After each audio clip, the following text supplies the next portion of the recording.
Hey guys, it's Cole and Kelly with the Bridge Group in Houston, Texas, and today we're going to be talking about the top 5 school districts in Houston. Now, when we're talking to people about, they're moving in from out of state, out of the general area, and they're giving us the criteria for what they're looking for, one of the biggest factors that goes into that criteria is not even having to do with the house itself. It has to do with something outside of it, which is the schools and the school district and the ratings. That's why we wanted to give you extreme value today and start with number 1 on our list, which is Katy ISD. If you've been looking for a house in the Houston area for any amount of time, you've probably already heard about the great marks of Katy ISD. So we wanted to quickly share where we got this information. This is from niche.com. This is actually their top rated schools for 2024. And what does that mean by top rated schools? Well, these are all A schools, and they rank them based on not just academics and grades, but they rank them based on the teachers, they rank them based on sports, all the way down to the food, to the culture, to college prep, administration,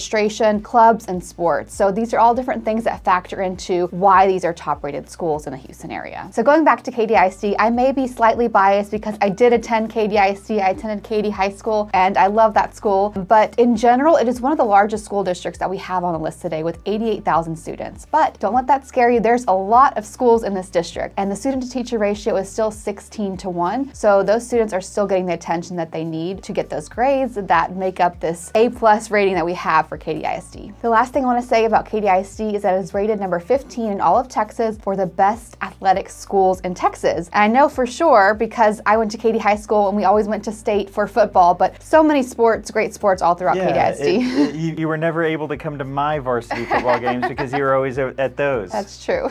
Okay, so number 2 on the list, not near as big as Katy, but this one comes in right at 20,000 students with Tomball ISD. Tomball ISD is great. However, we did want to say these schools are all over Houston. So whereas Katy was more in the west, Tomball is way up north. And the thing is that they have also a teacher to student ratio of 16:1, very similar to Katy as well. And then last but not least, they are ranked number 18 out of all of Texas for the best teachers. The last 3 on our list are all located in the south part of Houston, all great areas. This third one is Friendswood ISD. It is actually one of the smallest ISDs on our list with only 6,000 students, but it's a great school. Still has a 16:1 student-teacher ratio as well. And the cool thing about it is that it's number 24 in all of Texas in terms of ISDs. All right, so number 4 on the list is Pearland ISD. The last 3 on this list, if you love to go to the beach, if you love the ocean like I do, if you find yourself down there in Galveston area at least once a week, these are the 3 that you want to be close to because they're all very, very close to Galveston. I would say within a 30-minute shot, all 3 of these. So take that as you will. It is a little bit larger than Friendswood as far as the students. It's 21,000 students in this ISD as of 2023, right? Also, it has a 17:1 student-teacher ratio. So a little bit more, but not by much, just by 1 student there. And it is ranked number 30 for best school district in all of Texas. Number 5 and the last on our top list of Houston top ISDs is Clear Creek ISD. This is in League City and it is similar to the other schools in terms of the student to teacher ratio, around 17:1. It's a top rated A school district. It has about 40,000 students, so a little bit larger. The cool thing about this one is that there's still a lot of new construction in this League City area. One of the cool things about the League City area is there's still a ton of new construction in the area. One of our favorite new communities is Lago Mar. There's still a ton of great new builders building out there, and they have a really cool lagoon, beautiful pool area with real sand in the area, and the kids love it. For me, I love going to the beach. I love being in my boat. I do not love being in the water. Why? Because there's sharks. The next best thing is the lagoon. If you're at the lagoon, you don't have to worry about sharks, but you still get the experience of actually being at the beach. So Lago Mar is definitely a top tier in the League City area. Plus, bonus points, I grew up there in the League City, Texas City area. So great place. So those are the top 5 school districts for the year 2024. To see the full list, go visit niche.com. If you have any questions about top school districts or top homes in these school districts, reach out to the Bridge Group today.